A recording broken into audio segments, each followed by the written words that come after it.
Out of the night that covers me, black as a pit from pole to pole, I thank whatever gods there may be for my unconquerable soul. In the felt clutch of circumstance, I have not winced nor cried aloud under the bludgeonings of chance. My head is bloody, but unbowed. Beyond this place of wrath and tears blooms but horrors of the shade, and yet the menace of the years find and shall find me unafraid. It matters not how straight the gate nor how charged the punishment of the scroll, for I am the captain of my fate, and I am the master of my soul. Good morning. Good morning. I'm so excited to be here. What I just talked about, that poem is Invictus. Invictus. Invictus is Latin and it means unconquered, undefeated. Some of you may have seen the movie. It's not just the movie, it actually means something. Invictus, it means unconquered. And so what if I told you that the key to success in life and any change and pivot isn't just hard work, it's mastering the ability to lead yourself. It starts with you. When you're going through difficult things, it starts with you. When you're trying to build things, it starts with you. It all starts with you. So today, I want to talk about this concept of self-leadership. I am currently in the final stages of getting my PhD at Dallas Baptist University in leadership studies, and I came across this theory of self-leadership. And for the Louisiana folks in the room, the gumbo of self-leadership is self-regulation, self-motivation, and self-awareness. Self-leadership is the process of achieving by using self-regulation, self-motivation, and self-awareness. Now, God has allowed me to be relatively successful and have achievements in life. But recently and throughout my life, I've struggled with anxiety. I've struggled with depression. And so people that are successful don't necessarily talk about their difficulties. And I realized in studying this theory that this is me. When people ask me, man, how do you do these things? I realize it's really self-leadership. It's really all about me and how I handle self-regulation, self-motivation, and self-awareness. So if you think about what I just talked about, Invictus, unconquered, I actually learned that while I was pledging a fraternity. And although I was learning it not to get in trouble while I was pledging with rote memorization, that poem has become a life mantra to me. Unconquered. I'm undefeated. Sometimes I will sit in the car and just quote that poem to myself. And so since I'm a professor at Prairie View A&M University, shout out to Prairie View, I like to use mnemonics to teach, because that's how I learn. So Invictus, I-N-V-I-C-T-U-S. I was so nervous I was going to misspell it, and that was going to mess my whole presentation up. Invictus. So I've come up with 9 tools for self-leadership. Why is self-leadership important? Is because if you're going through something, if you're trying to achieve a goal, or if you're trying to pivot in your life, your ability to be able to self-lead is important. So Invictus, I-N-V-I-C-T-U-S, all of those stand for one of the tools I want to discuss in the few minutes I have today. So the first one is inspire. Importance of knowing your why.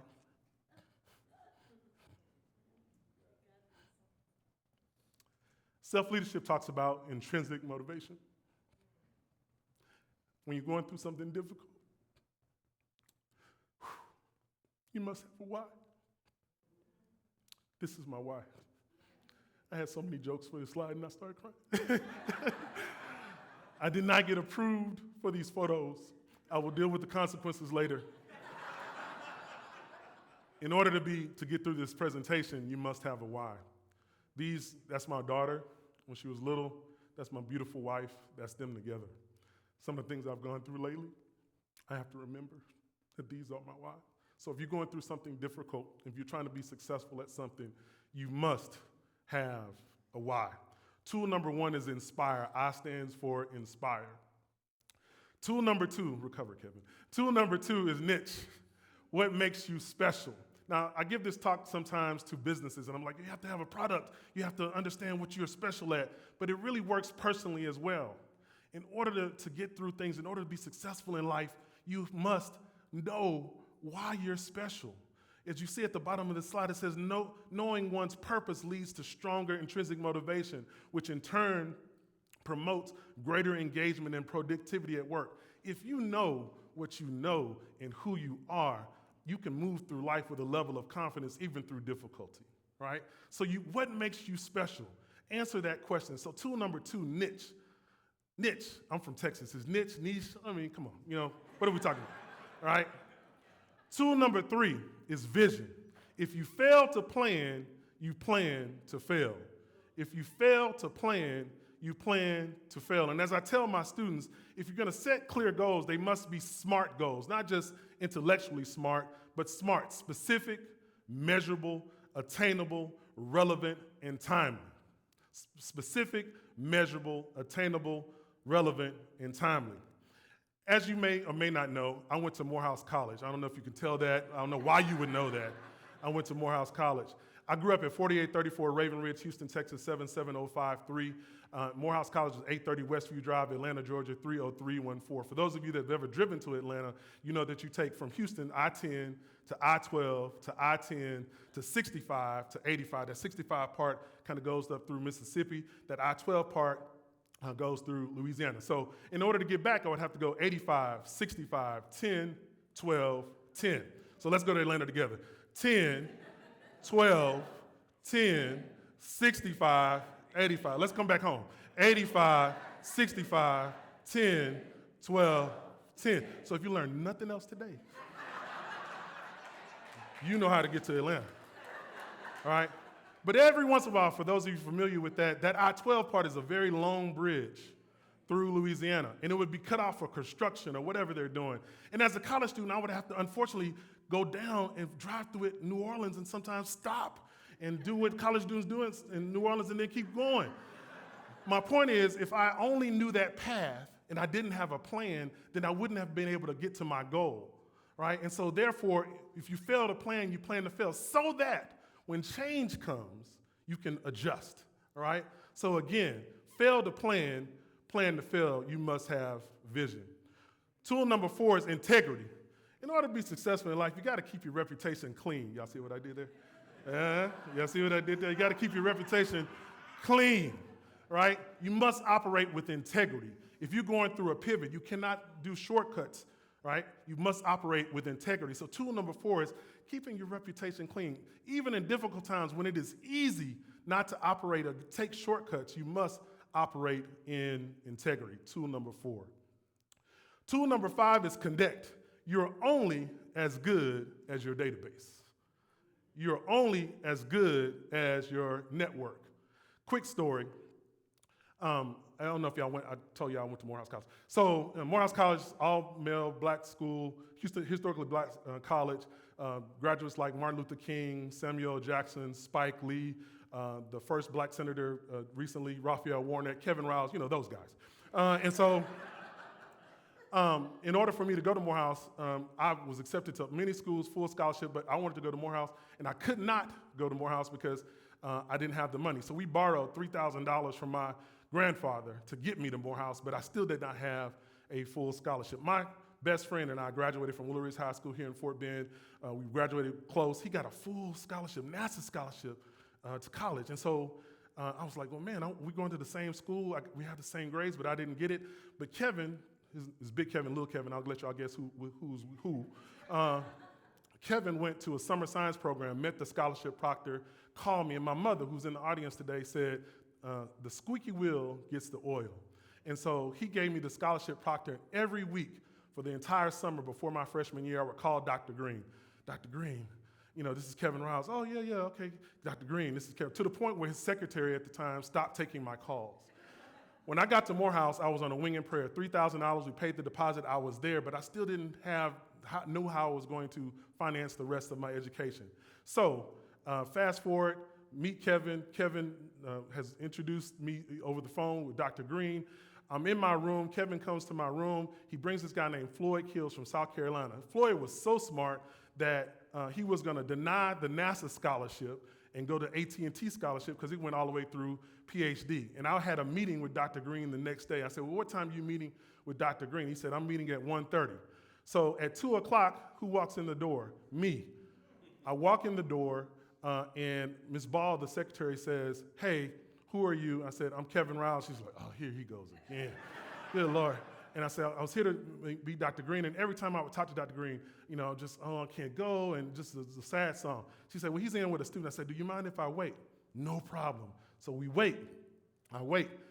He's walking, as Floyd and Dr. Green are walking out, I stand up, and he said, how you doing, son? I'm Dr. Green. I said, I'm Kevin. I said, oh, okay. Do you know Floyd Kills? Forgive me, Lord. No. How you doing, Floyd? I ain't never met you before. So I go in, I talk to Dr. Green, I tell him, my story. He said, well, we pick 20 NASA scholars a year, and you were number 21. Now, you didn't have to tell me I was number 21. You just told me I didn't make it. But number 21. I said, well, hey, and I tell him my story again. He said, you know what? We just had somebody that's going to move to another scholarship. We might have a slot. You do? Oh, my gosh. How would I have known? He said, but I need to, give you to the end of the week. Long story short, I said, I can't wait to the end of the week. That's when the next tuition bill is due. He said, well, here's my home phone number. Call me tonight. I go to the payphone. For those of you of a certain age, we had a payphone in the middle of the hallway.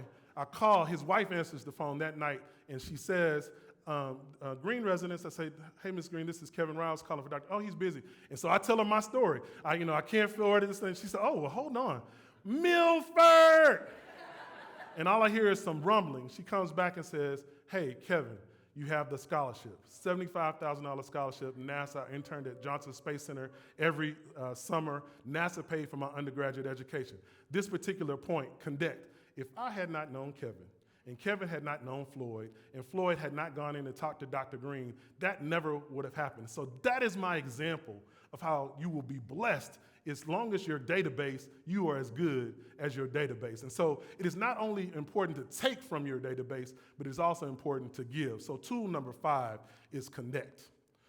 Tool number 6 is tenacity. You must keep score. Life is a game. Life is a game. And so you must understand how to play the game. And sometimes on bad days, that makes a difference. Let me just play the game today, not be so serious, right? Let me make those calls. Let me, as I was telling someone earlier, eat that frog. If the worst thing you have to do in the morning is during the day is eat a frog, do it in the morning. Don't wait till late, right? So you have to be able to keep scoring. Those that keep clear goals and write down their goals are 45% more likely to achieve them. So you must have tenacity to be able to keep that score. Tool number 7 is you go. You go. Just jump. Just do it. Just start. Even if the jump is like this and not like this, right? And so one of my favorite quotes, and when I quote a lot, you must jump off the cliff and let your wings form on the way down, right? So if you are thinking about a pivot, if it's a difficult pivot, if it's a life pivot, just jump. It doesn't have to be a big jump. Just jump. Just start. One little thing. Google it. Chat GPT it. Tiki-Tok it. Whatever you got to do, right? Just jump, right? So you means you go. Number 8 is self-reflect. Know thyself. To thy own self be true. I use these 3 graphics. What do you see when you look in the mirror in the morning, other than you brushing your face? Do you only see the flaws?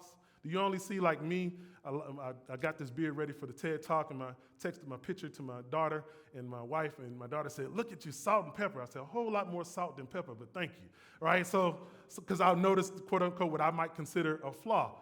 Do you see the lion? Or you're like me, sometimes you see the lady in the middle who's looking calm on the outside, but is screaming on the inside.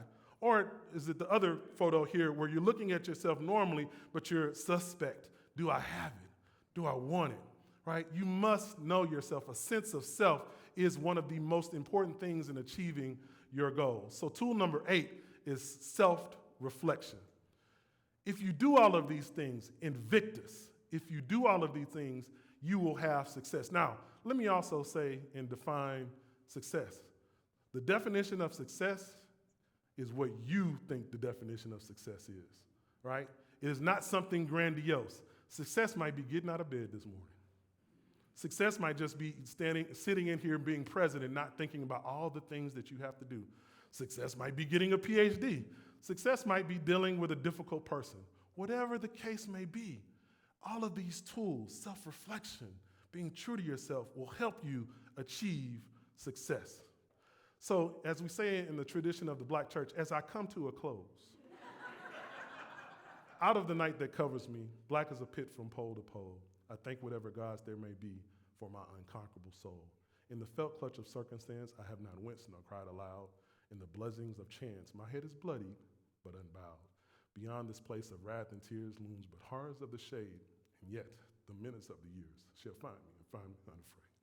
It matters not how straight the gate, nor how charged the punishment of the scroll, for I am the captain of my fate, and you are the master of your soul. Good morning.